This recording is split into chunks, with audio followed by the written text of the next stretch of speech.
पारम पावन परम सूर। मूरत न होती जो पै करुणा निधान की। एक अंकार सतगुरु वाहिगुरु तेह प्रसाद सच होए। वाहिगुरु जी की फतेह है विघ्न विनाशन सोय। श्री वाहिगुरु जी की फतेह है विघ्न विनाशन सोए।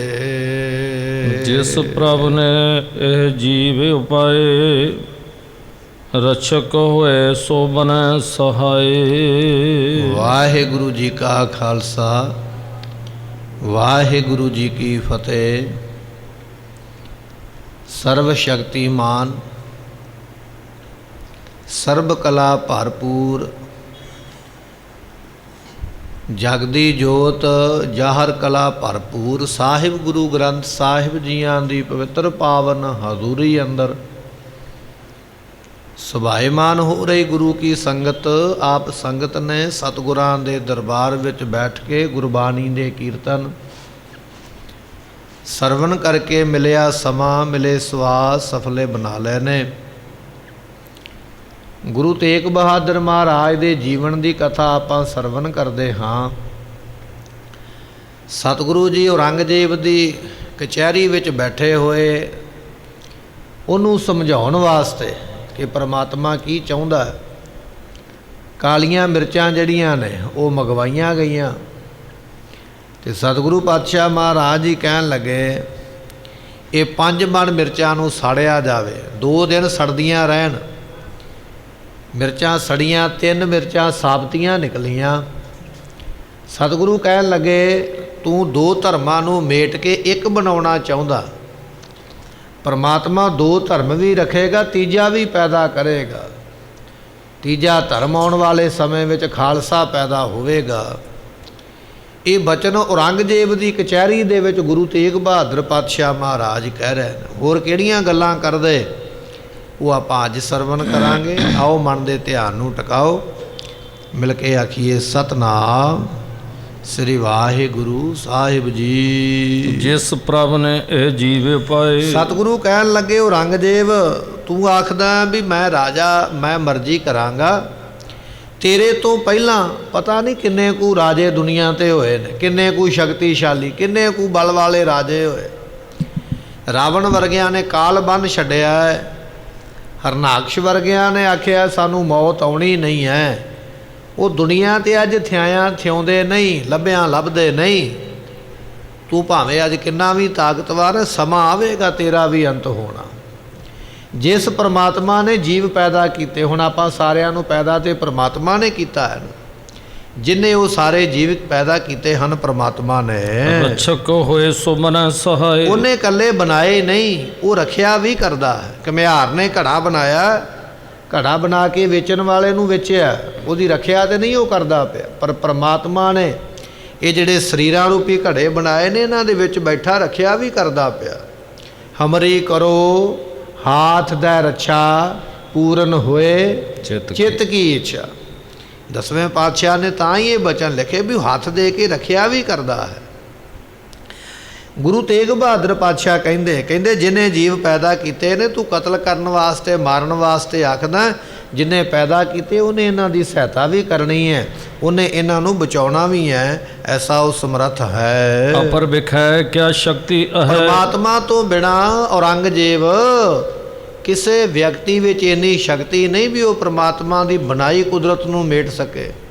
गुरमुखो ये जिहड़े बचन आपां सरवण कर रहे हैं ना केवल गुरु तेग बहादुर पातशाह ने जिन्हां ने अज पहली बारी औरंगजेब नूं मूँह तोड़ जवाब दिता। अखां विच अखां पा के गल कीती है। नहीं तो उस समय किसी भी राजे महाराजे विच इन्नी ताकत इन्नी अरख इन्नी गैरत नहीं कि औरंगजेब नूं कोई जवाब देवे। कहन लगे सतगुरु पातशाह महाराज जी कहंदे परमात्मा समर्थ है उहदे तो बिना कोई कुछ कर नहीं सकता है। कर्म कुकर्म करन को चाहे। मनुख भावें कर्म करे भावें कुकर्म करे कर्म भी उहदे हुक्म दे विच है कुकर्म भी उहदे हुक्म दे विच है। ਉਹਦੇ ਤੋਂ ਬਿਨਾ ਕੁਝ ਨਹੀਂ ਹੈ। ਜਾਂ ਤੇ ਮਿਰਚਨ ਕੋ ਦ੍ਰਿਸ਼ਟਾਂਤ। ਇਸ ਕਰਕੇ ਔਰੰਗਜ਼ੇਬ ਅਸੀਂ ਇਹ ਮਿਰਚਾਂ ਦੀ ਕੇਵਲ ਇੱਕ ਤੈਨੂੰ ਉਦਾਹਰਨ ਦਿੱਤੀ ਹੈ ਸਮਝਣ ਵਾਸਤੇ। ਤੂੰ ਆਖਦਾ ਸੀ ਦੋ ਧਰਮ ਨੇ, ਹਿੰਦੂ ਤੇ ਮੁਸਲਮਾਨ, ਮੈਂ ਹਿੰਦੂ ਖਤਮ ਕਰਕੇ ਇਕੱਲੇ ਮੁਸਲਮਾਨ ਰਹਿਣ ਦੇਣੇ, ਪਰ ਅਸੀਂ ਤੈਨੂੰ ਵਿਖਾਇਆ ਜੇ ਉਹ ਪਰਮਾਤਮਾ 5 ਮਣ ਮਿਰਚਾਂ ਦੇ ਵਿੱਚੋਂ ਜਿਹੜੀਆਂ ਦਿਨੇ ਰਾਤ ਲੱਕੜਾਂ ਦੇ ਉੱਪਰ ਬਲਦੀਆਂ ਰਹੀਆਂ, ਜੇ ਉਹ 3 ਮਿਰਚਾਂ ਨੂੰ ਸਾਬਤ ਰੱਖ ਸਕਦਾ, ਉਹ ਸੇਕ ਨਹੀਂ ਲੱਗਣ ਦੇਣ ਸਕਦਾ, ਫਿਰ ਉਹ ਧਰਮਾਂ ਨੂੰ ਵੀ ਬਚਾ ਸਕਦਾ, ਇੰਨਾ ਉਹ ਸਮਰੱਥ ਹੈ। ਤੇ ਉਸਨੇ 2 ਨਹੀਂ 3 ਬਣਾਉਣੇ ਨੇ ਦੁਨੀਆ ਦੇ ਵਿੱਚ। ਇਹ ਗੱਲ ਨੂੰ ਸਮਝ ਲੈਣਾ ਕਰ। ਪ੍ਰਭ ਮਰਜ਼ੀ ਦੇਖਣ ਸਖਿਆਤ। ਕਿਉਂਕਿ ਪ੍ਰਮਾਤਮਾ ਦੀ ਮਰਜ਼ੀ ਜੇ ਤੂੰ ਵੇਖਣੀ ਹੈ ਨਾ, ਵੇਖਣੀ ਚਾਹੁੰਦਾ ਹੈ, ਹੋਏ ਨਾ ਏਕੋ ਦੋਏ ਨਾ ਰਹੇ। ਸਤਿਗੁਰੂ ਪਾਤਸ਼ਾਹ ਕਹਿਣ ਲੱਗੇ ਇਹ ਆਉਣ ਵਾਲੇ ਸਮੇਂ ਵਿੱਚ 1 ਨਹੀਂ 2 ਵੀ ਨਹੀਂ ਸਗੋਂ 3 ਹੋ ਰਹਿਣਗੇ। ਇਹ ਤੂੰ ਦੋਵਾਂ ਤੋਂ ਇੱਕ ਬਣਾਉਣਾ ਚਾਹਣਾ ਨਹੀਂ, ਦੋਨੇ ਇਹਦੇ ਰਹਿਣਗੇ, ਤੀਜਾ ਇੱਕ ਨਵਾਂ ਪੈਦਾ ਹੋਵੇਗਾ। ਇਹ ਪ੍ਰਮਾਤਮਾ ਦੀ ਮੌਜ ਹੈ। ਬਨੈ ਤੀਨ ਪੁਨ ਥਿਰਤਾ ਲਹੈ। ਤੇ ਕਹਿਣ ਲੱਗੇ ਇਸੇ ਤਰ੍ਹਾਂ ਬਣਹਿ ਦੀਨ ਪੁਨ ਥਿਰਤਾ ਲਹੈ। 1 ਨਹੀਂ ਫਿਰ ਇਸੇ ਤਰ੍ਹਾਂ 3 ਬਣ ਕੇ ਇਹ ਟਿਕ ਜਾਣਗੇ। ਤੂੰ ਦੋਵਾਂ ਤੋਂ ਇੱਕ ਕਰਨਾ ਚਾਹਣਾ, ਪਰਮਾਤਮਾ ਦੋਵਾਂ ਤੋਂ 3 ਕਰਕੇ ਇਹਨਾਂ ਨੂੰ ਟਿਕਾ ਕੇ ਰੱਖੇਗਾ। ਇਹ ਖੁਦਾਏ ਕੀ ਲਖੋ ਰਜਾਏ। ਇਹ ਖੁਦਾ ਦੀ ਰਜ਼ਾ ਹੈ, ਇਹ ਖੁਦਾ ਦੀ ਮਰਜ਼ੀ ਹੈ, ਇਸੇ ਤਰ੍ਹਾਂ ਹੋ ਕੇ ਰਹੇਗਾ। ਜਿਸ ਕੋ ਕੋਈ ਨਾ ਸਕੈ ਮਿਟਾਏ। ਇਹਨੂੰ ਮਿਟਾ ਨਹੀਂ ਸਕਦਾ। ਦੁਨੀਆ ਦਾ ਕੋਈ ਬੰਦਾ, ਦੁਨੀਆ ਦਾ ਕੋਈ ਰਾਜਾ, ਕੋਈ ਸ਼ਕਤੀਸ਼ਾਲੀ ਵਿਅਕਤੀ ਭਾਵੇਂ ਹੈ, ਪਰਮਾਤਮਾ ਦੀ ਕੀਤੀ ਨੂੰ ਮੇਟ ਕੋਈ ਨਹੀਂ ਸਕਦਾ। ਮਹਾਰਾਜ ਨੇ ਬਚਨ ਲਿਖਿਆ, ਲੇਖ ਨਾ ਮਿਟਈ ਹੈ ਸਖੀ ਜੋ ਲਿਖਿਆ ਕਰਤਾਰ। ਅਕਾਲ ਪੁਰਖ ਦਾ ਲਿਖਿਆ ਦੁਨੀਆ ਤੇ ਕੋਈ ਮੇਟ ਮੋੜ ਨਹੀਂ ਸਕਦਾ ਹੈ। ਚਲੋ ਸ਼੍ਰੀ ਪ੍ਰਭ ਕੇ ਅਨੁਸਾਰੀ। ਕਿਉਂਕਿ ਸਭ ਕੁਝ ਪਰਮਾਤਮਾ ਦੇ ਹੁਕਮ ਦੇ ਵਿੱਚ ਹੈ। ਧਰਮ ਰੀਤ ਇਹ ਲਖੋ ਹਮਾਰੀ। ਇਹ ਧਰਮ ਦੀ ਰੀਤੀ ਹੈ। ਧਰਮ ਵੀ ਇਹ ਗੱਲ ਕਹਿੰਦਾ, ਧਰਮ ਦੀ ਇਹ ਮਰਿਆਦਾ ਵੀ ਹੈ। ਦੁਨੀਆ ਨੂੰ ਸਥਾਪਿਤ ਕਰਕੇ ਰੱਖਣਾ ਧਰਮ ਪਰਮਾਤਮਾ ਦਾ ਘਰ ਹੈ। ਇਸ ਕਰਕੇ ਇਸ ਨੂੰ ਜਾਣ ਲੈਣਾ ਕਰੋ। ਦੋਹਰਾ ਕਾਰਾਗ੍ਰਹਿ ਮੈਂ ਸਤਿਗੁਰੂ ਪਠ ਦੀਨੇ ਤੁਰਕੇਸ਼। ਜਦੋਂ ਮਹਾਰਾਜ ਨੇ ਜਵਾਬ ਦਿੱਤੇ ਨਾ, ਔਰੰਗਜ਼ੇਬ ਨੂੰ ਚੰਗੇ ਨਹੀਂ ਲੱਗੇ।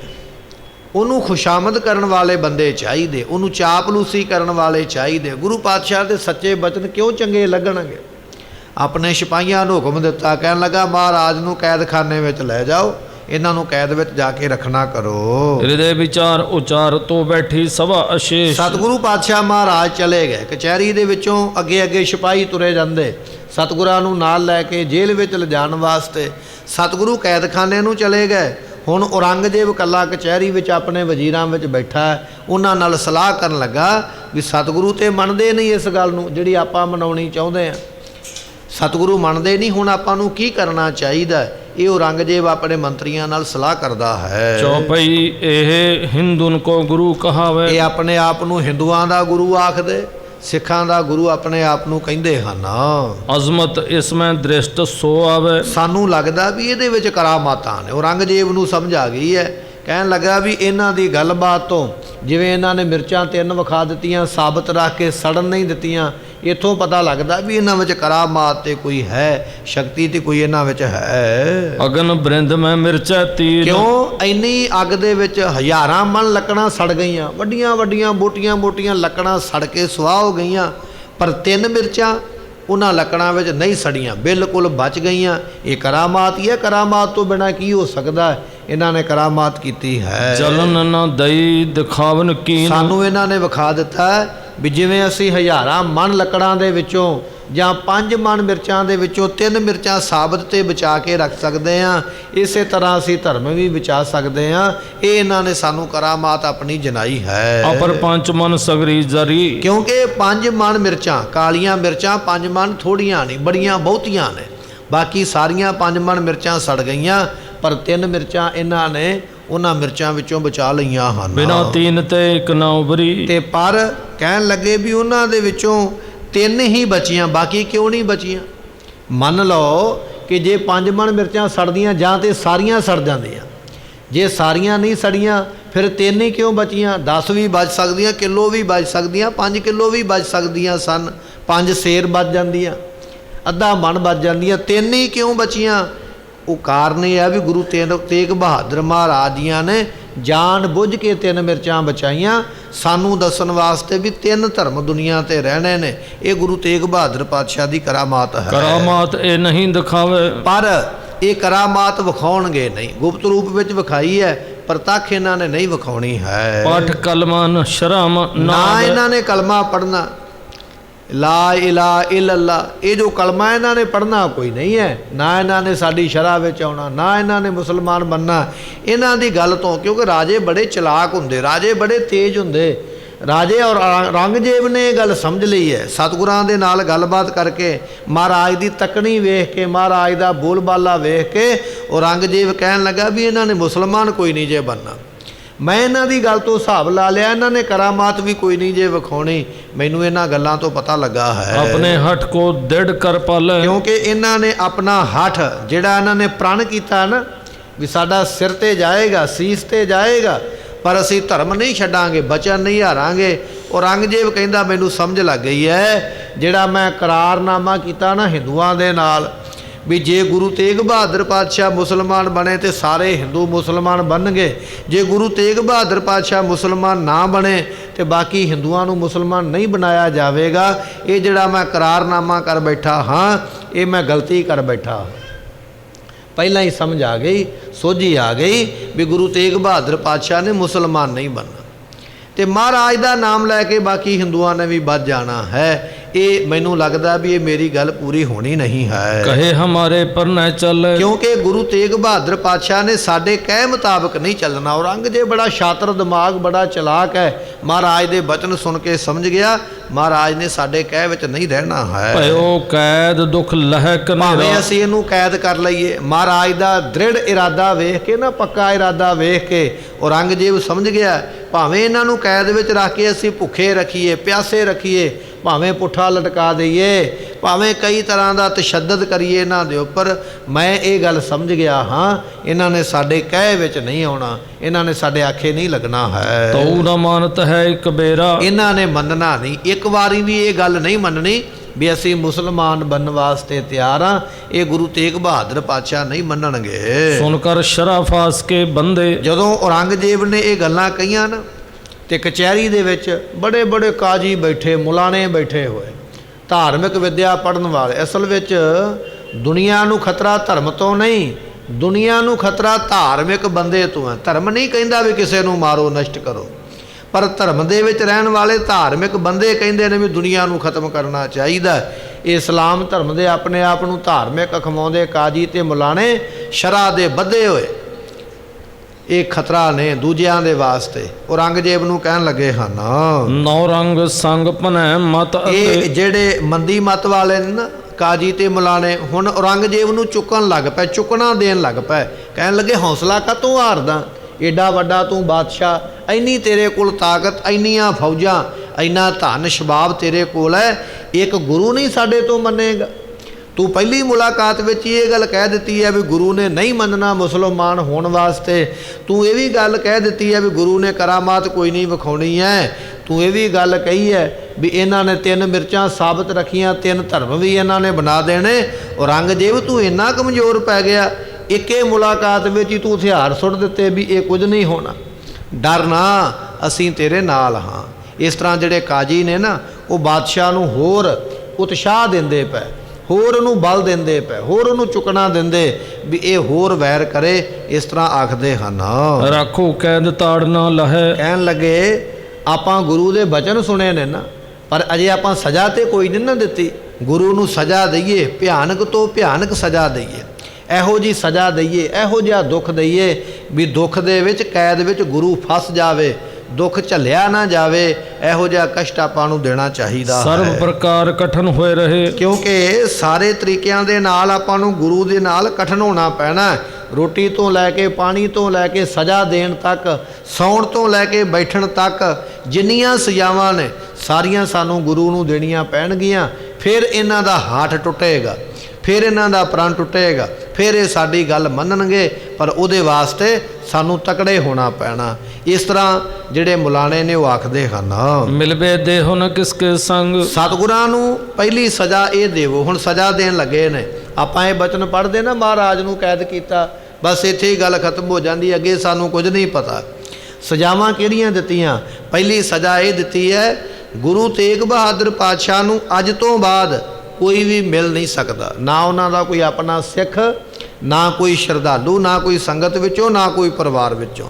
ਸਭ ਤੋਂ ਪਹਿਲੀ ਸਜ਼ਾ ਇਹ ਹੈ ਵੀ ਇਹਨਾਂ ਨੂੰ ਕਿਸੇ ਨਾਲ ਮਿਲਣ ਨਹੀਂ ਦੇਣਾ ਹੈ। ਆਵਦ ਕਸ਼ਟ ਬੰਧ ਲਿਓ ਅੰਗ। ਤੇ ਇਸੇ ਤਰ੍ਹਾਂ ਕਹਿਣ ਲੱਗੇ ਵੀ ਪਾਵਤ ਕਾਸ਼ਟ ਬੰਧ ਲਿਓ ਸੰਗ।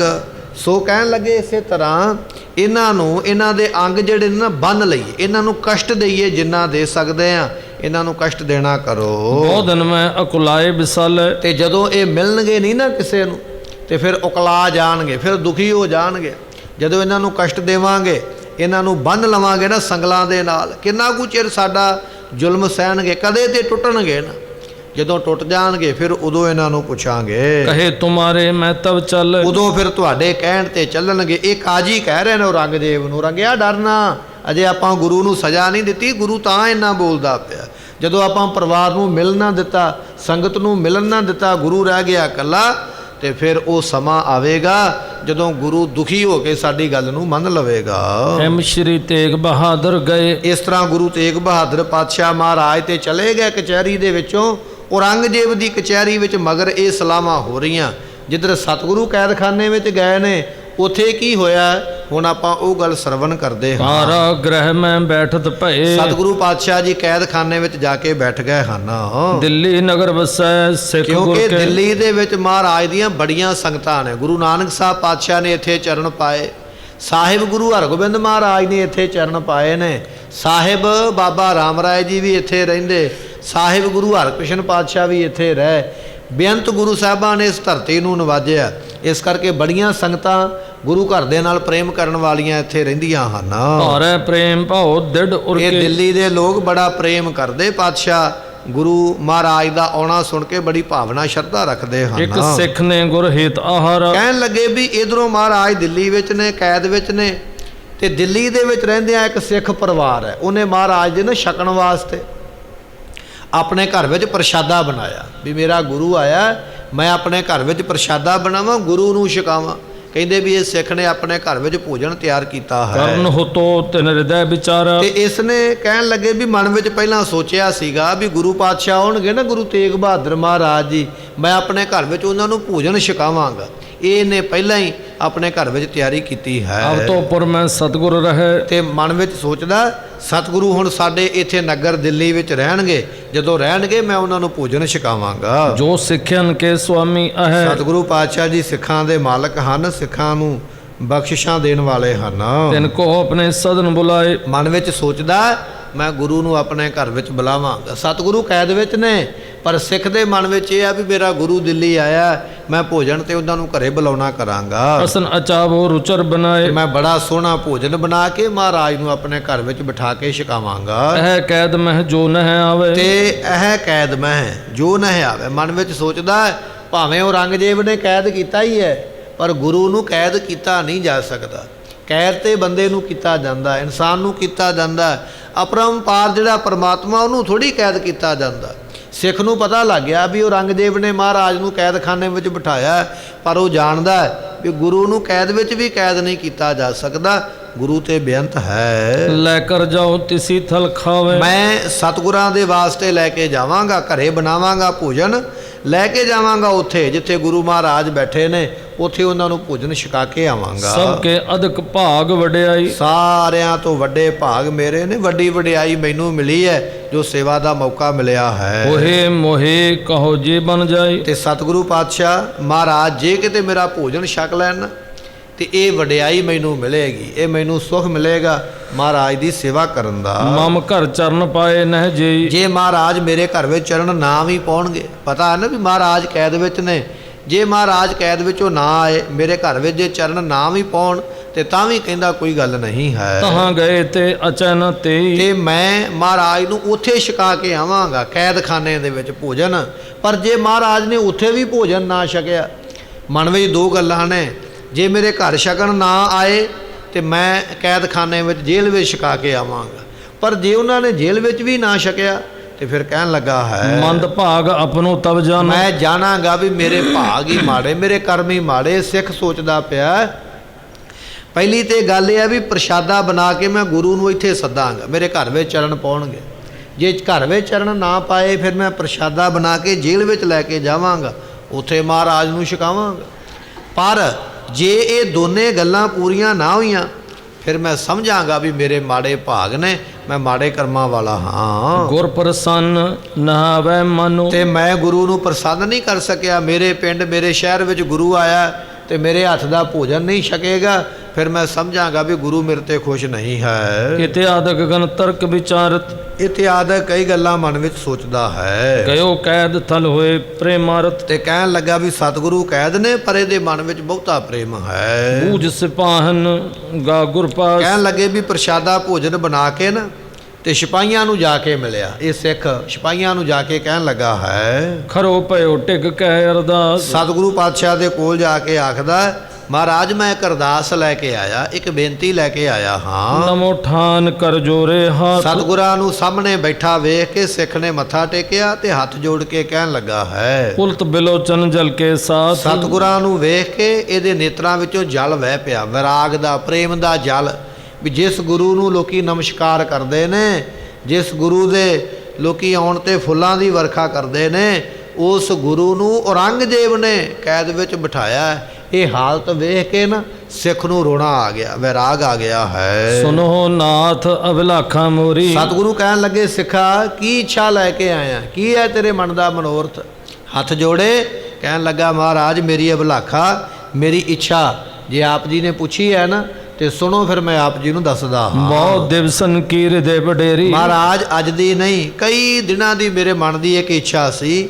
ਕੀ ਇੱਛਾ ਹੈ ਉਹ ਆਪ ਜੀ ਨੂੰ ਅੱਗੇ ਰੱਖਦਾ ਹਾਂ। ਸ੍ਰੀ ਗੁਰ ਸਦਨ ਚਰਨ ਕੋ ਪਾਵੇ, ਮੇਰੇ ਮਨ ਦੀ ਇੱਛਾ ਸੀ ਵੀ ਮੇਰਾ ਗੁਰੂ ਮੇਰੇ ਘਰ ਵਿੱਚ ਆ ਕੇ ਚਰਨ ਪਾਵੇ, ਪਰ ਮਹਾਰਾਜ ਤੁਸੀਂ ਤੇ ਕੈਦ ਹੋ ਗਏ, ਇਹਨਾਂ ਨੇ ਤੁਹਾਨੂੰ ਕੈਦ ਵਿੱਚੋਂ ਬਾਹਰ ਜਾਣ ਨਹੀਂ ਦੇਣਾ।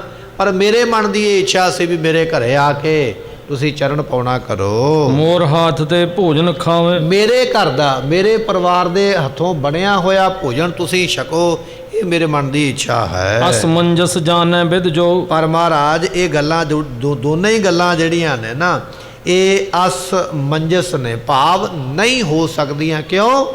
ਕਿਉਂਕਿ ਤੁਸੀਂ ਕੈਦ ਵਿੱਚ ਹੋ। ਮੈਂ ਚਾਹੁੰਦਾ ਸੀ ਵੀ ਭੋਜਨ ਘਰੇ ਬਣਾਵਾਂ, ਤੁਹਾਨੂੰ ਘਰੇ ਬੁਲਾਵਾਂ, ਤੁਸੀਂ ਮੇਰੇ ਘਰ ਵਿੱਚ ਭੋਜਨ ਛਕੋ, ਪਰ ਮੈਂ ਤੁਹਾਨੂੰ ਕੈਦ ਵਿੱਚ ਵੇਖ ਕੇ ਇਹ ਗੱਲ ਜਾਣ ਲਈ ਹੈ ਵੀ ਇਹ ਗੱਲ ਹੋ ਨਹੀਂ ਸਕਦੀ। ਤੁਸੀਂ ਕਿਵੇਂ ਆ ਸਕਦੇ ਹੋ? ਨਿਸ਼ਚਾ ਹੋਤ ਮੋਏ ਕਉ ਤੋ, ਮਹਾਰਾਜ ਮੈਨੂੰ ਹੁਣ ਨਿਸ਼ਚਾ ਤਾਂ ਹੀ ਹੋ ਸਕਦਾ ਜੇ ਆਪ ਜੀ ਕਿਰਪਾ ਕਰੋ। ਪ੍ਰੇਮ ਅਧੀਨ ਪ੍ਰਭੂ ਹੈ ਮੋਰੇ, ਸਤਿਗੁਰੂ ਪਾਤਸ਼ਾਹ ਜੀ ਆਪ ਜੀ ਪ੍ਰੇਮ ਦੇ ਅਧੀਨ ਹੋ। ਜਿਹੜੇ ਪ੍ਰੇਮ ਕਰਦੇ ਉਹਨਾਂ ਨੂੰ ਆਪ ਜੀ ਪ੍ਰੇਮ ਕਰਦੇ ਹੋ। ਅਨ ਕਰਨੋ ਭੀ ਕਰੈ ਸੋ ਪ੍ਰੇਰੇ, ਸਤਿਗੁਰੂ ਪਾਤਸ਼ਾਹ ਜੀ ਜਿਹੜਾ ਕੰਮ ਨਹੀਂ ਨਾ ਕਰਨ ਵਾਲਾ, ਜਿਹੜੇ ਤੁਹਾਨੂੰ ਪ੍ਰੇਮ ਕਰਦੇ ਨੇ ਤੁਸੀਂ ਉਹ ਵੀ ਕੰਮ ਕਰਦੇ ਹੋ। ਸਿੱਖ ਕਹਿੰਦਾ ਪਿਆ, ਮਹਾਰਾਜ ਤੁਸੀਂ ਜੇਲ੍ਹ ਦੇ ਵਿੱਚ ਹੋ, ਮੈਂ ਘਰੇ ਪ੍ਰਸ਼ਾਦਾ ਬਣਾ ਕੇ ਤੁਹਾਡੇ ਚਰਨ ਪਵਾਉਣੇ ਚਾਹੁੰਦਾ, ਪਰ ਮਹਾਰਾਜ ਕੈਦ ਵਿੱਚੋਂ ਤੇ ਬਾਹਰ ਨਿਕਲਿਆ ਨਹੀਂ ਜਾ ਸਕਦਾ। ਪਰ ਮੈਂ ਇਹ ਵੀ ਜਾਣਦਾ ਜਿਹੜਾ ਕੰਮ ਨਹੀਂ ਕਰਨਾ ਹੁੰਦਾ ਉਹ ਵੀ ਤੁਸੀਂ ਪ੍ਰੇਮ ਦੇ ਵਸ ਵਿੱਚ ਕਰ ਦਿੰਦੇ ਹੋ। ਪੂਰੋ ਇੱਛਾ ਨਾਥ ਹਮਾਰੀ, ਸਤਿਗੁਰੂ ਪਾਤਸ਼ਾਹ ਮਹਾਰਾਜ ਜੀ ਸਾਡੀ ਇੱਛਾ ਪੂਰੀ ਕਰੋ, ਮੇਰੇ ਘਰ ਵਿੱਚ ਚਰਨ ਪਾ ਕੇ ਭੋਜਨ ਛਕੋ। ਅਚੋ ਅਸਨ ਕਉ ਚਲ ਇੱਕ ਵਾਰੀ, ਮਹਾਰਾਜ ਇੱਕ ਵਾਰੀ ਮੇਰੇ ਘਰ ਵਿੱਚ ਜ਼ਰੂਰ ਆਓ ਤੇ ਘਰੇ ਚਰਨ ਪਾ ਕੇ ਭੋਜਨ ਛਕਣਾ ਕਰੋ। ਨਾਹੇ ਤਾ ਕਉ ਇਹਾਂ ਲੈ ਆਵੋ, ਸਤਿਗੁਰੂ ਪਾਤਸ਼ਾਹ ਜੇ ਤੁਸੀਂ ਘਰੇ ਨਹੀਂ ਨਾ ਜਾ ਸਕਦੇ ਤੇ ਮੈਨੂੰ ਗੁੱਸਾ ਕੋਈ ਨਹੀਂ ਹੈ, ਮੈਂ ਫਿਰ ਥਾਲ ਵਿੱਚ ਭੋਜਨ ਪਾ ਕੇ ਇੱਥੇ ਲੈ ਆਉਂਦਾ ਤੁਹਾਡੇ ਕੋਲ। ਮਹਾਰਾਜ ਉਹ ਭੋਜਨ ਲਿਆ ਕੇ ਤੁਹਾਨੂੰ ਇੱਥੇ ਛਕਾ ਦਿੰਦੇ ਹਾਂ। ਬੈਠ ਸਮੀਪ ਆਹਾਰ ਅਚਾਵੋ, ਮਹਾਰਾਜ ਮੈਂ ਤੁਹਾਡੇ ਕੋਲ ਬੈਠ ਜਾਵਾਂਗਾ, ਤੁਸੀਂ ਮੇਰੇ ਸਾਹਮਣੇ ਭੋਜਨ ਕਰ ਲਿਓ। ਪਹਿਲੀ ਤੇ ਬੇਨਤੀ ਇਹ ਸੀ ਵੀ ਮੇਰੇ ਘਰ ਚੱਲੋ, ਚਰਨ ਪਾਓ। ਜੇ ਘਰੇ ਨਹੀਂ ਜਾਣਾ ਚਾਹੁੰਦੇ ਫਿਰ ਮਹਾਰਾਜ ਮੈਂ ਇੱਥੇ ਲੈ ਆਵਾਂ ਤੇ ਤੁਸੀਂ ਮੇਰੇ ਸਾਹਮਣੇ ਬੈਠ ਕੇ ਛਕਿਓ, ਮੈਂ ਇਹ ਸੇਵਾ ਕਰਕੇ ਨਿਹਾਲ ਹੋਵਾਂਗਾ। ਇਸ ਤਰ੍ਹਾਂ ਸਿੱਖ ਆਖਦਾ ਹੈ। ਸੁਨ ਸਿੱਖ ਬੇਨਤੀ ਪ੍ਰਭੂ ਅਲਾਵੇ, ਜਦੋਂ ਮਹਾਰਾਜ ਨੇ ਸੁਣੇ ਨਾ ਬਚਨ ਸਿੱਖ ਦੇ ਤੇ ਗੁਰੂ ਤੇਗ ਬਹਾਦਰ ਪਾਤਸ਼ਾਹ ਨੇ ਫਿਰ ਜਵਾਬ ਦਿੱਤਾ। ਕਹਿਣ ਲੱਗੇ, ਸਿੱਖਾ ਧਿਆਨ ਦੇ ਨਾਲ ਫਿਰ ਸਾਡਾ ਬਚਨ ਸੁਣਨਾ ਕਰ ਤਿਆਰ ਹਮ ਭੋਜਨ ਖਾਵੇ। ਸਤਿਗੁਰੂ ਪਾਤਸ਼ਾਹ ਕਹਿੰਦੇ ਜਾ ਘਰੇ ਜਾ ਕੇ ਭੋਜਨ ਤਿਆਰ ਕਰ। ਜਦੋਂ ਤਿਆਰ ਹੋਵੇਗਾ ਨਾ ਅਰਦਾਸ ਕਰੀ, ਸਾਨੂੰ ਕੋਈ ਦੁਨੀਆ ਦੀ ਜੇਲ੍ਹ ਨਹੀਂ ਰੋਕ ਸਕਦੀ, ਕੋਈ ਕੈਦਖਾਨਾ ਰੋਕ ਨਹੀਂ ਸਕੇਗਾ। ਜਦੋਂ ਤੇਰੇ ਘਰ ਵਿੱਚ ਭੋਜਨ ਤਿਆਰ ਹੋ ਗਿਆ ਨਾ, ਜਦੋਂ ਤੂੰ ਅਰਦਾਸ ਕਰੇਂਗਾ ਅਸੀਂ ਤੇਰੇ ਘਰ ਦੇ ਦਰਵਾਜ਼ੇ ਦੇ ਸਾਹਮਣੇ ਖਲੋਤੇ ਤੈਨੂੰ ਮਿਲਾਂਗੇ। ਤੇਰੀ ਇੱਛਾ ਹੈ ਨਾ ਵੀ ਮੇਰੇ ਘਰ ਵਿੱਚ ਭੋਜਨ ਛਕੋ। ਹੁਣ ਤੂੰ ਇਹ ਸੋਚਦਾ ਪਿਆ ਵੀ ਸਾਨੂੰ ਕੈਦ ਕੀਤਾ ਹੋਇਆ, ਦੁਨੀਆ ਵਿੱਚ ਸਾਨੂੰ ਕੈਦ ਕੋਈ ਨਹੀਂ ਕਰ ਸਕਦਾ, ਇਹ ਸਾਡੀ ਆਪਣੀ ਮੌਜ ਹੈ, ਅਸੀਂ ਆਪਣੀ ਮਰਜ਼ੀ ਨਾਲ ਇੱਥੇ ਬੈਠੇ ਹਾਂ। ਪਰ ਜੇ ਤੇਰੀ ਤਮੰਨਾ ਭੋਜਨ ਛਕਾਉਣ ਦੀ, ਜਾ ਘਰੇ ਜਾ ਕੇ ਭੋਜਨ ਤਿਆਰ ਕਰ, ਅਰਦਾਸ ਕਰੀ, ਅਸੀਂ ਤੇਰੇ ਘਰ ਉਸ ਵੇਲੇ ਹਾਜ਼ਰ ਹੋਵਾਂਗੇ। ਇਹ ਬਚਨ ਆਖੇ ਹਨ। ਹੋਏ ਸਦਨ ਮੈਂ ਆਵੇ ਬੈਸੇ, ਸਤਿਗੁਰੂ ਪਾਤਸ਼ਾਹ ਕਹਿੰਦੇ ਤੇਰੇ ਘਰ ਵੀ ਆਵਾਂਗੇ। ਤੂੰ ਆਖਦਾ ਨਾ ਵੀ ਮੇਰੇ ਘਰੇ ਆਓ, ਚਰਨ ਪਾਓ, ਮੇਰੇ ਘਰ ਵਿੱਚ ਬੈਠ ਕੇ ਭੋਜਨ ਛਕੋ। ਜ਼ਰੂਰ ਛਕਾਂਗੇ, ਤੇਰੇ ਘਰੇ ਹੀ ਬੈਠ ਕੇ ਛਕਾਂਗੇ, ਤੂੰ ਜਾ ਕੇ ਤਿਆਰ ਕਰਨਾ ਕਰ। ਇੱਛਾ ਪੂਰੈ ਤਬ ਉਰ ਜੈਸੇ, ਤੇਰੇ ਮਨ ਦੀ ਇੱਛਾ ਪੂਰੀ ਕਰਾਂਗੇ, ਤੇਰੇ ਮਨ ਦਾ ਮਨੋਰਥ ਪੂਰਾ ਕਰਾਂਗੇ। ਦੋਹਰਾ ਹਵੈ ਪ੍ਰਭਾਤ ਜਬ ਅਗਲੀ ਦਿਵਸ ਆਏ ਹੈ ਜਾਮ। ਸਤਿਗੁਰੂ ਪਾਤਸ਼ਾਹ ਨੇ ਦੱਸਿਆ, ਕਹਿਣ ਲੱਗੇ ਅਗਲਾ ਦਿਨ ਚੜ੍ਹ ਲੈਂਦੇ, ਅੱਜ ਨਹੀਂ ਭੋਜਨ ਬਣਾਉਣਾ। ਅਗਲਾ ਦਿਨ ਕੱਲ੍ਹ ਵਾਲਾ ਦਿਨ ਚੜ੍ਹੇਗਾ। ਔਰ ਕਿੰਨਾ ਦਿਨ ਚੜ੍ਹੇਗਾ? ਜਦੋਂ ਇੱਕ ਪਹਿਰ ਦਿਨ ਚੜ੍ਹ ਗਿਆ, ਭਾਵ ਸਵੇਰ ਦੇ ਜਦੋਂ 9 ਵਜਣਗੇ, ਕੱਲ੍ਹ ਨੂੰ ਦਿਨ ਦੇ ਜਦੋਂ 9 ਵਜਣਗੇ ਨਾ, ਅਸੀਂ ਤੇਰੇ ਦਰਵਾਜ਼ੇ ਤੇ ਉਦੋਂ ਖਲੋਤੇ ਹੋਵਾਂਗੇ। ਇੰਨਾ ਸਮਾਂ ਤੈਨੂੰ ਦਿੰਦੇ ਆ, ਅੱਜ ਤਿਆਰੀ ਕਰ, ਸਵੇਰੇ ਉੱਠ ਕੇ ਪ੍ਰਸ਼ਾਦਾ ਭੋਜਨ ਤਿਆਰ ਕਰ।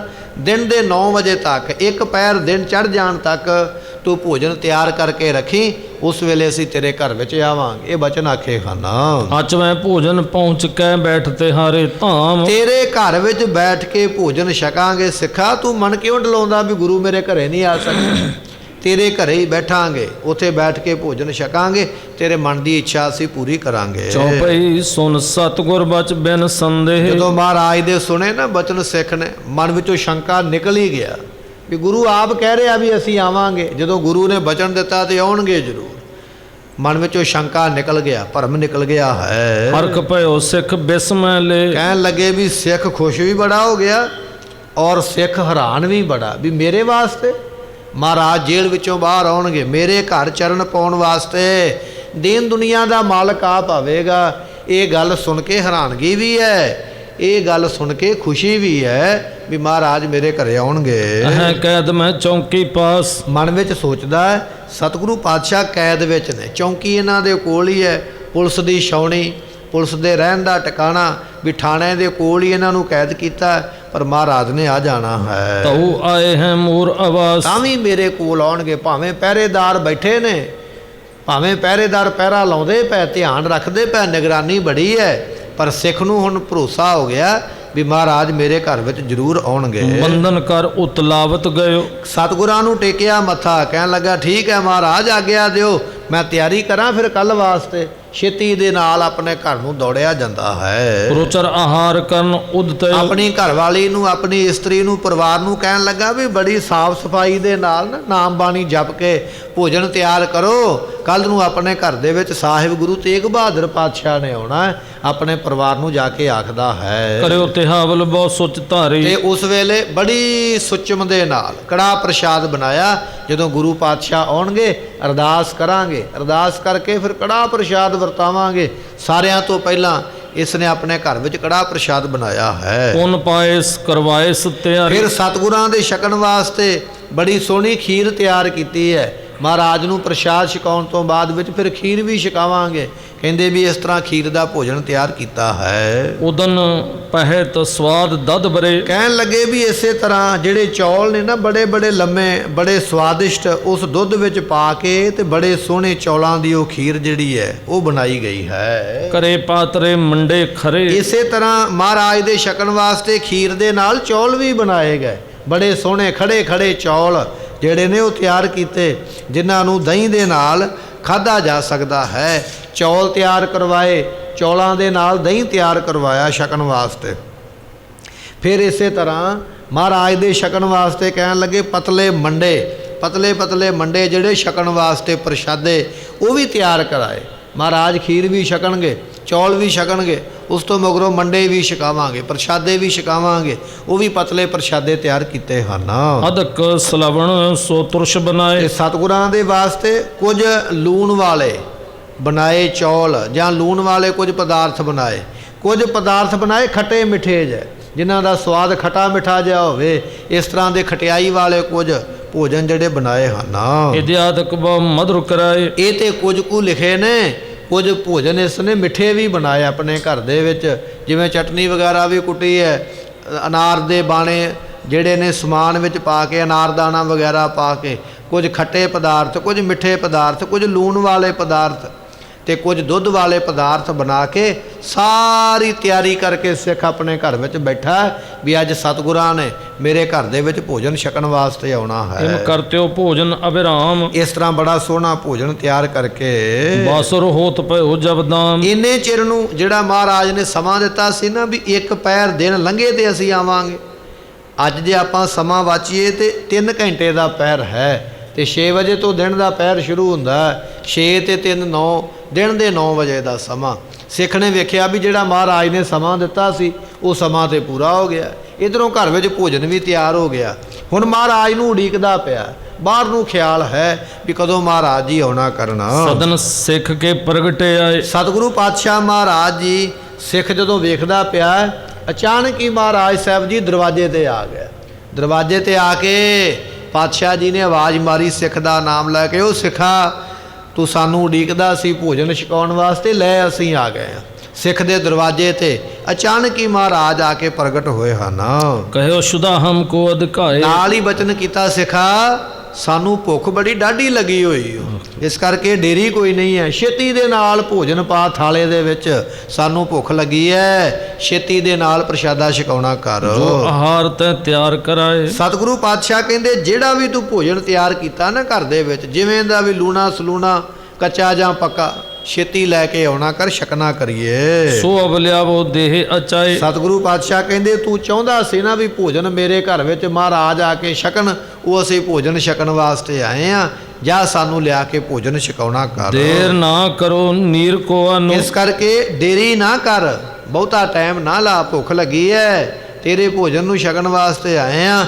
ਸਾਰਿਆਂ ਤੋਂ ਪਹਿਲਾਂ ਪਾਣੀ ਦਾ ਗੜਵਾ ਭਰ ਕੇ ਲਿਆ, ਸਾਰਿਆਂ ਤੋਂ ਪਹਿਲਾਂ ਜਲ ਲਿਆਉਣਾ ਕਰ। ਬੈਠੇ ਹਮ ਕਿਸ ਸਥਾਨ ਬਖਾਨੋ। ਤੇ ਸਤਿਗੁਰੂ ਪਾਤਸ਼ਾਹ ਅਜੇ ਸਿੱਖ ਬੋਲਿਆ ਨਹੀਂ, ਹੱਥ ਜੋੜ ਕੇ ਖਲੋਤਾ। ਮਹਾਰਾਜ ਕਹਿੰਦੇ ਸਿੱਖਾ ਦੱਸ ਫਿਰ ਬੈਠੀਏ ਕਿੱਥੇ, ਅੰਦਰ ਬੈਠੀਏ, ਬਾਹਰ ਬੈਠੀਏ, ਬਰਾਂਡੇ 'ਚ ਬੈਠੀਏ ਕਿ ਵਿਹੜੇ 'ਤੇ ਬੈਠੀਏ, ਮੰਜੇ 'ਤੇ ਬੈਠੀਏ ਕਿ ਇਸੇ ਤਰ੍ਹਾਂ ਥੱਲੇ ਭੁੰਜੇ ਬੈਠ ਜਾਈਏ, ਕਿ ਜਾਂ ਫਿਰ ਕਿਸੇ ਹੋਰ ਥਾਂ 'ਤੇ ਬੈਠੀਏ, ਦੱਸ ਬੈਠੀਏ ਕਿੱਥੇ। ਆਪੇ ਹੀ ਸਵਾਲ ਕਰਦੇ ਪਏ, ਸਿੱਖ ਨੂੰ ਪੁੱਛਦੇ ਪਏ ਸਾਨੂੰ ਕਿੱਥੇ ਬਿਠਾ ਕੇ ਭੋਜਨ ਛਕਾਉਣਾ ਹੈ। ਦੇਖ ਪ੍ਰੇਮ ਅਰ ਭਾਉ ਵਡੇਰੇ। ਸਤਿਗੁਰੂ ਪਾਤਸ਼ਾਹ ਸਿੱਖ ਦਾ ਪ੍ਰੇਮ ਵੇਖ ਕੇ, ਭਾਵਨਾ ਵੇਖ ਕੇ ਬਹੁਤੀ ਉਸ ਵੇਲੇ, ਓ ਸਿੱਖ ਚੱਲ ਘਰ ਆਏ ਤੇਰੇ। ਸਤਿਗੁਰੂ ਪਾਤਸ਼ਾਹ ਕਹਿੰਦੇ ਸਿੱਖਾ ਸਾਨੂੰ ਭੁੱਖ ਤੇ ਲੱਗਦੀ ਨਹੀਂ ਹੈ, ਸੋ ਅਸੀਂ ਸੱਚੇ ਨਾਮ ਦਾ ਭੋਜਨ ਛਕਿਆ ਹੈ।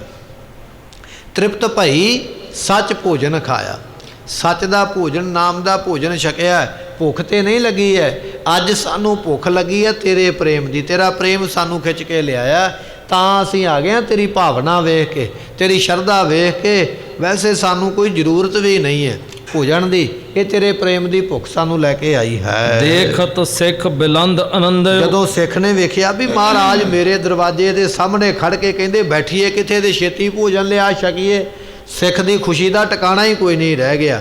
ਉਹਨੂੰ ਸੁਝਦਾ ਹੀ ਕੁਝ ਨਹੀਂ ਹੈ ਵੀ ਮੈਂ ਕੀ ਕਰਾਂ, ਇੰਨੀ ਖੁਸ਼ੀ ਆਈ ਹੈ। ਭਗਵਾਨ ਕ੍ਰਿਸ਼ਨ ਜੀ ਜਦੋਂ ਗਏ ਨਾ ਬਿਦਰ ਦੇ ਘਰ ਦੇ ਵਿੱਚ, ਗਰੀਬ ਹੈ ਵਿਚਾਰਾ, ਇਹਨੂੰ ਇੰਨੀ ਵੱਡੀ ਆਸ ਨਹੀਂ ਸੀ ਵੀ ਮੇਰੇ ਘਰ ਵਿੱਚ ਸਮੇਂ ਦਾ ਭਗਵਾਨ ਆਵੇਗਾ, ਕਿਉਂਕਿ ਭਗਵਾਨ ਕ੍ਰਿਸ਼ਨ ਜੀ ਰਾਜੇ ਵੀ ਨੇ ਨਾ, ਤੇ ਜਾਣਾ ਹੈ ਉਹਨਾਂ ਨੇ ਦੁਰਯੋਧਨ ਦੇ ਕੋਲ। ਰਾਜਾ ਦੇ ਰਾਜੇ ਕੋਲ ਹੀ ਜਾਵੇਗਾ ਨਾ, ਵੀ ਉਹਦੇ ਮਹਿਲਾਂ ਵਿੱਚ ਜਾ ਕੇ ਆਰਾਮ ਕਰਨਗੇ, ਉੱਥੇ ਹੀ ਭੋਜਨ ਪ੍ਰਸ਼ਾਦਾ ਛਕਣਗੇ।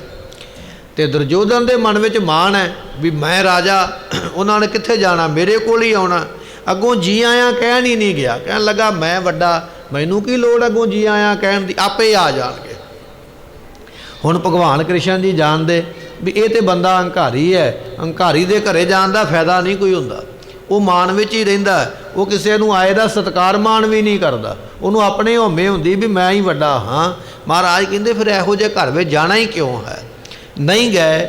ਉੱਥੇ ਇੱਕ ਪ੍ਰੇਮੀ ਸਿੱਖ ਰਹਿੰਦਾ ਬਿਦਰ, ਵਿਚਾਰਾ ਹੈ ਤੇ ਗਰੀਬ, ਤੇ ਆਪਣੇ ਰਸਵਾਈ ਨੂੰ ਕਹਿਣ ਲੱਗੇ ਰੱਥ ਮੋੜ, ਆਪਾਂ ਮਹਿਲਾਂ ਨੂੰ ਨਹੀਂ ਜਾਣਾ, ਆਪਾਂ ਝੁੱਗੀ ਨੂੰ ਚੱਲੀਏ, ਉੱਥੇ ਸਾਡਾ ਇੱਕ ਪ੍ਰੇਮੀ ਰਹਿੰਦਾ। ਜਦੋਂ ਪ੍ਰੇਮੀ ਦੇ ਘਰ ਵਿੱਚ ਗਏ ਨਾ, ਇਹਨਾਂ ਨੇ ਸਾਗ ਧਰਿਆ ਹੋਇਆ, ਤੇ ਕਹਿਣ ਲੱਗੇ ਭਗਵਾਨ ਕ੍ਰਿਸ਼ਨ ਨੂੰ ਆਇਆ ਵੇਖ ਕੇ ਉਹਨਾਂ ਨੂੰ ਚੇਤਾ ਹੀ ਭੁੱਲ ਗਿਆ ਵੀ ਸਾਗ ਦੇ ਵਿੱਚ ਨਮਕ ਵੀ ਪਾਉਣਾ ਹੈ, ਖਿਆਲ ਹੀ ਭੁੱਲ ਗਿਆ। ਖੁਸ਼ੀ ਇੰਨੀ ਆ ਗਈ, ਉਸੇ ਤਰ੍ਹਾਂ ਪਤੀਲੇ ਵਿੱਚੋਂ ਕੱਢਿਆ ਸਾਗ, ਨਾ ਕੋਈ ਲੂਣ, ਨਾ ਕੋਈ ਮਿਰਚ, ਨਾ ਕੋਈ ਤੜਕਾ ਲੱਗਾ, ਨਾ ਕੋਈ ਘਿਓ ਪਾਇਆ, ਉਸੇ ਤਰ੍ਹਾਂ ਹੀ ਕੱਢ ਕੇ ਲਿਆ ਕੇ ਤੇ ਭਗਵਾਨ ਦੇ ਸਾਹਮਣੇ ਰੱਖਿਆ, ਲਓ ਜੀ ਛਕੋ। ਪਰ ਉਹਨਾਂ ਨੇ ਇਹ ਹੰਕਾਰ ਨਹੀਂ, ਪ੍ਰੇਮ ਵੇਖਿਆ। ਪ੍ਰੇਮ ਦੇ ਵਿੱਚ ਉਹਨਾਂ ਨੇ ਬਿਨਾਂ ਹੀ ਲੂਣ ਤੋਂ ਉਹ ਜਿਹੜਾ ਸਾਗ ਛਕ ਲਿਆ।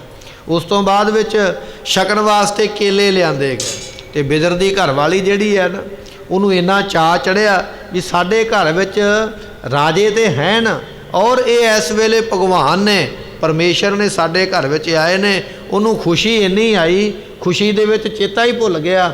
ਕੇਲਾ ਲੈ ਕੇ ਆਉਂਦੀ ਹੈ, ਕੇਲੇ ਨੂੰ ਛਿੱਲ ਲੈਂਦੀ ਹੈ, ਜਿਹੜਾ ਛਿਲਕਾ ਉਹ ਭਗਵਾਨ ਦੇ ਹੱਥ ਵਿੱਚ ਫੜਾਉਂਦੀ ਹੈ, ਲਓ ਜੀ ਖਾ ਲਓ, ਤੇ ਜਿਹੜਾ ਕੇਲਾ ਉਹਨੂੰ ਚੁੱਕ ਕੇ ਪਰਾਂ ਸੁੱਟ ਦਿੰਦੀ ਹੈ।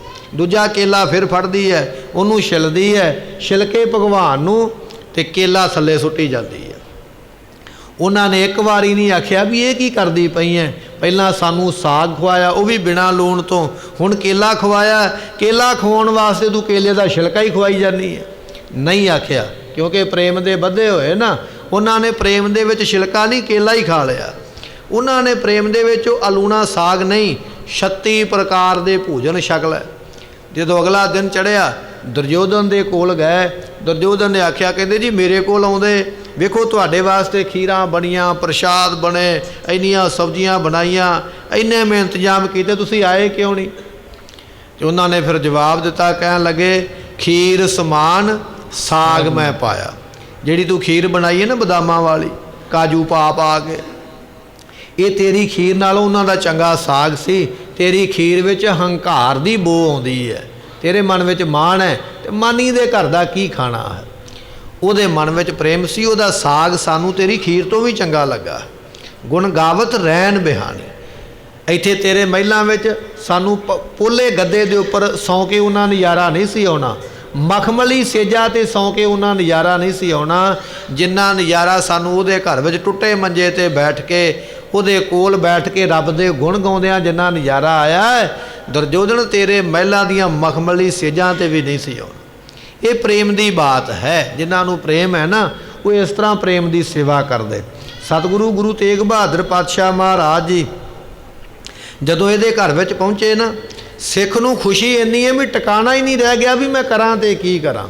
ਬੜਾ ਪ੍ਰਸੰਨ ਹੈ ਮਹਾਰਾਜ ਜੀ ਨੂੰ ਆਇਆ ਵੇਖ ਕੇ। ਹਾਥ ਜੋਰ ਪਗ ਪੰਕਜ ਬੰਦਿਓ, ਪਹਿਲਾਂ ਤੇ ਇਸ ਨੇ ਛੇਤੀ ਦੇ ਨਾਲ ਮਹਾਰਾਜ ਨੂੰ ਹੱਥ ਜੋੜ ਕੇ ਮੱਥਾ ਟੇਕਿਆ ਹੈ। ਸੁੰਦਰ ਚੌਂਕੀ ਦਈ ਵਿਛਾਏ, ਸਤਿਗੁਰਾਂ ਦੇ ਬੈਠਣ ਵਾਸਤੇ ਬੜੀ ਸੋਹਣੀ ਚੌਂਕੀ ਡਾਈ ਗਈ। ਚੌਂਕੀ ਦੇ ਉੱਪਰ ਬੜਾ ਸੋਹਣਾ ਕੱਪੜਾ ਵਿਛਾਇਆ। ਸਤਿਗੁਰਾਂ ਨੂੰ ਬੇਨਤੀ ਕੀਤੀ, ਮਹਾਰਾਜ ਕਿਰਪਾ ਕਰਕੇ ਇਸ ਚੌਂਕੀ ਦੇ ਉੱਪਰ ਬਰਾਜਨਾ ਕਰੋ। ਕਿਰਪਾ ਨਿਧਾਨ ਬੈਠੀਏ ਆਪ। ਸਤਿਗੁਰੂ ਪਾਤਸ਼ਾਹ ਆਪ ਜੀ ਕਿਰਪਾ ਦੇ ਖਜ਼ਾਨੇ ਹੋ, ਮੇਰੇ ਵਰਗੇ ਗਰੀਬ ਦਾ ਭਲਾ ਕਰਨ ਵਾਸਤੇ ਆਏ, ਆਪ ਜੀ ਕਿਰਪਾ ਕਰਕੇ ਇੱਥੇ ਬੈਠ ਜਾਣਾ ਕਰੋ ਚੌਂਕੀ ਦੇ ਉੱਪਰ।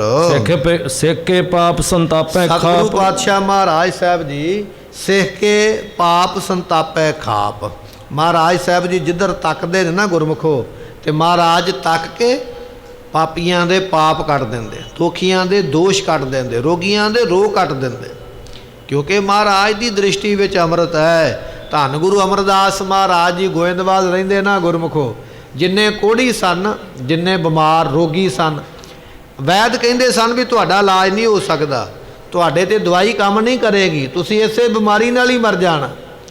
ਉਹ ਜਿਹੜੇ ਰੋਗੀ ਸਨ, ਸਾਹਿਬ ਗੁਰੂ ਅਮਰਦਾਸ ਮਹਾਰਾਜ ਦੇ ਦਰਵਾਜ਼ੇ 'ਤੇ ਆ ਕੇ ਲਾਈਨ ਲਾ ਕੇ ਖੜ ਜਾਂਦੇ, ਕਹਿਣ ਲੱਗੇ ਦੁਨੀਆ ਦੇ ਵੈਦ ਦੀ ਦਵਾਈ ਕੰਮ ਨਹੀਂ ਕਰੇਗੀ ਤੇ ਤਾਂ ਕੀ ਹੋਇਆ, ਦੁਨੀਆ ਦੀ ਦਵਾਈ ਸਾਨੂੰ ਨਹੀਂ ਬਚਾਵੇਗੀ ਤਾਂ ਕੀ ਹੋਇਆ। ਸਾਡੇ ਗੁਰੂ ਦੀ ਦ੍ਰਿਸ਼ਟੀ, ਸਾਡੇ ਗੁਰੂ ਦੀ ਤੱਕਣੀ ਜਿਹੜੀ ਹੈ ਨਾ, ਉਹ ਇਹੋ ਜਿਹੀ ਦਵਾਈ ਹੈ ਵੀ ਉਹਦੇ ਅੱਗੇ ਰੋਗ ਕੋਈ ਰਹਿਣਾ ਹੀ ਨਹੀਂ ਹੈ। ਲਾਈਨ ਲਾ ਕੇ ਖੜ ਜਾਂਦੇ। ਗੁਰੂ ਅਮਰਦਾਸ ਮਹਾਰਾਜ ਜੀ ਅੰਮ੍ਰਿਤ ਵੇਲੇ ਉੱਠ ਕੇ ਸਿਮਰਨ ਵਿੱਚ ਜੁੜ ਜਾਂਦੇ। ਜਦੋਂ ਮਹਾਰਾਜ ਦਾ ਦੀਵਾਨ ਵਿੱਚ ਜਾਣ ਨੂੰ ਟਾਈਮ ਹੁੰਦਾ, ਸਤਿਗੁਰਾਂ ਦਾ ਦਰਵਾਜ਼ਾ ਖੁੱਲ੍ਹਦਾ, ਗੁਰੂ ਅਮਰਦਾਸ ਮਹਾਰਾਜ ਜੀ ਆਪਣੇ ਘਰ ਦੇ ਕਮਰੇ ਵਿੱਚੋਂ ਬਾਹਰ ਆਉਂਦੇ, ਜਿੰਨੇ ਰੋਗੀ ਖਲੋਤੇ ਹੋਏ ਨਾ ਹੱਥ ਜੋੜ ਕੇ, ਜਦੋਂ ਮਹਾਰਾਜ ਤੱਕਦੇ, ਸਤਿਗੁਰਾਂ ਦੇ ਤੱਕਣੇ ਕਰਕੇ ਰੋਗੀਆਂ ਦੇ ਰੋਗ ਖਤਮ ਹੋ ਜਾਂਦੇ। ਇੱਕ ਵਾਰੀ ਆਖੀਏ ਸਤਨਾਮ ਸ੍ਰੀ ਵਾਹਿਗੁਰੂ। ਮਹਾਰਾਜ ਦੀ ਦ੍ਰਿਸ਼ਟੀ ਵਿੱਚ ਗੁਰਮੁਖੋ ਅੰਮ੍ਰਿਤ ਹੈ, ਤੱਕਦੇ ਨੇ ਰੋਗੀਆਂ ਦੇ ਰੋਗ ਹੀ ਤੋੜ ਦਿੰਦੇ, ਐਸੀ ਉਹਨਾਂ ਨੂੰ ਤੰਦਰੁਸਤੀ ਬਖਸ਼ਿਸ਼ ਕਰ ਦਿੰਦੇ। ਧੰਨ ਗੁਰੂ ਤੇਗ ਬਹਾਦਰ ਪਾਤਸ਼ਾਹ ਜੀ ਸਿੱਖ ਦੇ ਵੱਲ ਤੱਕਿਆ, ਮਹਾਰਾਜ ਨੇ ਮਿਹਰ ਦੀ ਨਜ਼ਰ ਦੇ ਨਾਲ ਜਿੰਨੇ ਇਹਦੇ ਕਰਮਾਂ ਦੇ ਜਨਮਾਂ ਜਨਮਾਤਰਾਂ ਦੇ ਪਾਪ ਸਨ, ਦੁੱਖ ਸਨ, ਕਸ਼ਟ ਸਨ, ਮਹਾਰਾਜ ਨੇ ਝਾਟੀ ਨਾਸ ਕਰ ਦਿੱਤੇ, ਖਤਮ ਕਰ ਦਿੱਤੇ। ਐਸਾ ਉਸ ਨੂੰ ਨਵਾਜਿਆ ਹੈ। ਦਾਸ ਪ੍ਰੇਮ ਕੇ ਬਸ ਮੈਂ ਰਹੋ, ਕਿਉਂਕਿ ਸਤਿਗੁਰੂ ਪਾਤਸ਼ਾਹ ਐਸੇ ਨੇ, ਗੁਰੂ ਇਹੋ ਜਿਹਾ ਹੈ, ਪਰਮੇਸ਼ਰ ਇਹੋ ਜਿਹਾ ਹੈ, ਉਹ ਦਾਸਾਂ ਦੇ ਪ੍ਰੇਮ ਦੇ ਵਸ ਵਿੱਚ ਹੁੰਦਾ। ਤੂੰ ਭਗਤਾਂ ਕਹਿ ਵਸ, ਭਗਤਾਂ ਤਾਨ ਤੇਰਾ। ਗੁਰਬਾਣੀ ਇਹ ਗੱਲ ਕਹਿੰਦੀ ਹੈ, ਨਾ ਤੂੰ ਆਵੇਂ ਵਸ ਧਰਤੀ ਧਾਈ ਹੈ। ਜੇ ਕੋਈ ਬੰਦਾ ਆ ਕੇ ਨਾ ਪੂਰੇ ਵਰਲਡ ਦਾ ਮੈਂ ਚੱਕਰ ਲਾਵਾਂ ਜਹਾਜ਼ 'ਤੇ ਚੜ੍ਹ ਕੇ, ਪਰਮਾਤਮਾ ਵਸ ਨਹੀਂ ਕਰ ਸਕੇਗਾ। ਜੇ ਤੂੰ ਆਖੇ ਵੀ ਪੈਦਲ ਯਾਤਰਾ ਕਰਕੇ ਤੁਰਿਆ ਫਿਰ, ਉਹਨੇ ਵਸ ਵਿੱਚ ਕੋਈ ਨਹੀਂ ਆਉਣਾ। ਨਾ ਤੂੰ ਆਵੇਂ ਵਸ ਧਰਤੀ ਧਾਈ ਹੈ, ਨਾ ਤੂੰ ਆਵੇਂ ਵਸ ਵੇਦ ਪੜਾਵਣੇ। ਜੇ ਕੋਈ ਬੰਦਾ ਆਖੇ ਨਾ ਮੈਂ ਗ੍ਰੰਥ ਪੜ੍ਹੀ ਜਾਵਾਂ, ਕਿਤਾਬਾਂ ਪੜ੍ਹੀ ਜਾਵਾਂ, ਤੇ ਗ੍ਰੰਥ ਪੜ੍ਹ ਕੇ ਰੱਬ ਵਸ ਵਿੱਚ ਆਵੇਗਾ, ਨਹੀਂ ਆਉਣਾ। ਨਾ ਤੂੰ ਆਵੇਂ ਵਸ ਕਿਤੇ ਸਿਆਣਪ ਹੈ। ਬੰਦੇ ਵਿੱਚ ਜਿੰਨੀਆਂ ਮਰਜ਼ੀ ਸਿਆਣਪਾਂ ਹੁਣ ਭਰਿਆ ਹੋਵੇ, ਉਹ ਸਿਆਣਪਾਂ ਦੇ ਨਾਲ ਵੀ ਵਸ ਨਹੀਂ ਆਉਂਦਾ, ਉਹ ਗ੍ਰੰਥ ਪੜ੍ਹਨ ਦੇ ਨਾਲ ਵੀ ਵਸ ਨਹੀਂ ਆਉਂਦਾ, ਉਹ ਧਰਤੀ 'ਤੇ ਦੌੜ ਦੌੜ ਕੇ ਤੁਰ ਤੁਰ ਕੇ ਵੀ ਵਸ ਨਹੀਂ ਆਉਂਦਾ। ਜਿਹੜਾ ਕਿਸੇ ਤੋਂ ਵਸ ਨਹੀਂ ਨਾ ਆਉਂਦਾ, ਉਹ ਕਿਵੇਂ ਵਸ ਆਉਂਦਾ? ਤੂੰ ਭਗਤਾਂ ਕੈ ਵਸ ਭਗਤਾਂ ਤਾਣ ਤੇਰਾ। ਕਿਉਂਕਿ ਭਗਤਾਂ ਕੋਲ ਪ੍ਰੇਮ ਹੈ, ਉਹਨਾਂ ਨੇ ਪ੍ਰੇਮ ਦੇ ਨਾਲ ਉਹਨੂੰ ਆਪਣੇ ਵਸ ਵਿੱਚ ਕੀਤਾ ਹੋਇਆ। ਸੋ ਸਤਿਗੁਰੂ ਪਾਤਸ਼ਾਹ ਇਹ ਬਚਨ ਕਰਦੇ ਨੇ, ਕਹਿਣ ਲੱਗੇ ਮੇਰੀ ਬਾਂਧੀ ਭਗਤ ਛੁਡਾਵੈ, ਬੰਧ ਹੈ ਭਗਤ ਨ ਛੂਟੈ ਮੋਹ ਹੈ, ਏਕ ਸਮੈ ਮੋਕੋ ਗਹਿ ਬੰਧ ਹੈ, ਤੋ ਫਿਰ ਮੋਪੈ ਜਵਾਬ ਨਾ ਹੋਏ। ਕਹਿਣ ਲੱਗੇ ਭਾਈ ਸਾਡੀ ਬੱਧੀ ਮਰਿਆਦਾ ਨੂੰ ਸਾਡਾ ਪ੍ਰੇਮੀ ਤੋੜ ਸਕਦਾ, ਪਰ ਇੱਕ ਸਮਾਂ ਜੇ ਕਿਤੇ ਇਹੋ ਜਿਹਾ ਆ ਗਿਆ, ਜੇ ਸਾਡੇ ਪ੍ਰੇਮੀ ਨੇ ਸਾਨੂੰ ਵੀ ਕਿਤੇ ਬੰਧ ਲਿਆ ਨਾ ਆ ਕੇ, ਅਸੀਂ ਖੁੱਲ੍ਹ ਨਹੀਂ ਸਕਦੇ। ਇਹ ਪ੍ਰੇਮ ਦੀ ਬਾਤ ਹੈ, ਜਿਨ੍ਹਾਂ ਨੂੰ ਪ੍ਰੇਮ ਆਉਂਦਾ। ਸਤਿਗੁਰੂ ਪਾਤਸ਼ਾਹ ਮਹਾਰਾਜ ਜੀ ਆਪਣੇ ਸੇਵਕ ਦਾ ਪ੍ਰੇਮ ਵੇਖ ਕੇ ਉਸ ਨੂੰ ਨਿਹਾਲ ਕਰਨ ਵਾਸਤੇ ਉਹਦੇ ਘਰ ਵਿੱਚ ਪਹੁੰਚੇ ਹਨ। ਨਿਤ ਪ੍ਰਲੋਕ ਸਹਾਇਕ ਅਹੋ, ਤੇ ਸਤਿਗੁਰੂ ਪਾਤਸ਼ਾਹ ਦੀ ਲੋਕ ਪ੍ਰਲੋਕ ਦੇ ਵਿੱਚ ਸਹਾਇਤਾ ਕਰਦੇ ਹਨ। ਬਹੁਤ ਦਿਵਸ ਕੀ ਇੱਛਾ ਮੇਰੇ। ਇਹ ਸਿੱਖ ਬੇਨਤੀ ਕਰਦਾ ਹੈ, ਮਹਾਰਾਜ ਜੀ ਮੇਰੇ ਮਨ ਵਿੱਚ ਬੜੇ ਦਿਨਾਂ ਦੀ ਇੱਛਾ ਸੀ ਵੀ ਮੇਰਾ ਗੁਰੂ ਮੇਰੇ ਘਰ ਵਿੱਚ ਆਵੇ, ਆ ਕੇ ਚਰਨ ਪਾਵੇ, ਮੇਰੇ ਘਰ ਵਿੱਚੋਂ ਆਪ ਜੀ ਭੋਜਨ ਛਕੋ। ਮਹਾਰਾਜ ਇਹ ਪਦਾਰਥ ਆਪ ਜੀ ਦੇ ਦਿੱਤੇ ਹੋਏ, ਪਰ ਸਫਲੇ ਅੱਜ ਹੋਏ ਤੁਹਾਡੇ ਚਰਨ ਪਾਉਣ ਕਰਕੇ। ਇਹ ਮੇਰੇ ਮਨ ਵਿੱਚ ਬੜੇ ਸਮੇਂ ਤੋਂ ਇੱਛਾ ਹੈ। ਕਬ ਪੂਰੇ ਗੁਰੇ ਆਵੇਂ ਡੇਰੇ। ਸਤਿਗੁਰੂ ਪਾਤਸ਼ਾਹ ਮਹਾਰਾਜ ਜੀ ਇਹ ਮੇਰੀ ਇੱਛਾ ਕਿਵੇਂ ਤੇ ਕਦੋਂ ਪੂਰੀ ਹੋਵੇ, ਮੈਂ ਬੜੇ ਸਾਲਾਂ ਤੋਂ ਉਡੀਕਦਾ ਪਿਆ। ਇਸੇ ਗੱਲ ਦੇ ਉੱਪਰ ਵੀ ਤੁਸੀਂ ਆਓਗੇ ਤੇ ਮੇਰੀ ਇੱਛਾ ਪੂਰੀ ਹੋਵੇਗੀ। ਸਤਿਗੁਰੂ ਅੱਜ ਤੁਸੀਂ ਆਏ ਹੋ ਤੇ ਮੇਰੀ ਇੱਛਾ ਪੂਰੀ ਹੋਈ ਹੈ। ਇਹ ਸਿੱਖ ਕਿਹੜੀਆਂ ਕਿਹੜੀਆਂ ਬੇਨਤੀਆਂ ਕਰਦਾ ਗੁਰੂ ਤੇਗ ਬਹਾਦਰ ਪਾਤਸ਼ਾਹ ਨੂੰ। ਗੁਰੂ ਤੇਗ ਬਹਾਦਰ ਪਾਤਸ਼ਾਹ ਜੀ ਕੀ ਕੀ ਕਿਰਪਾ ਕਰਨਗੇ। ਉਧਰ ਔਰੰਗਜ਼ੇਬ ਦੀ ਕਚਹਿਰੀ ਵਿੱਚ ਕਿਵੇਂ ਪਤਾ ਲੱਗੇਗਾ ਵੀ ਮਹਾਰਾਜ ਨੂੰ ਤੇ ਅਸੀਂ ਕੈਦ ਕੀਤਾ ਤੇ ਸਤਿਗੁਰੂ ਦਿੱਲੀ ਸੰਗਤਾਂ ਦੇ ਘਰ ਵਿੱਚ ਚਲੇ ਗਏ ਨੇ। ਬਾਦਸ਼ਾਹ ਔਰੰਗਜ਼ੇਬ ਕੀ ਫੈਸਲਾ ਲਵੇਗਾ, ਕੱਲ ਦੇ ਦੀਵਾਨ ਵਿੱਚ ਸਰਵਣ ਕਰਾਂਗੇ। ਸਮੇਂ ਦੀ ਸਮਾਪਤੀ, ਭੁੱਲਾਂ ਦੀ ਮੁਆਫੀ, ਲੇਖਾ ਕਤਹਿ ਨ ਛੁਟੀਐ, ਬਖਸ਼ਨਹਾਰ ਬਖਸ਼ ਲੈ। ਵਾਹਿਗੁਰੂ ਜੀ ਕਾ ਖਾਲਸਾ, ਵਾਹਿਗੁਰੂ।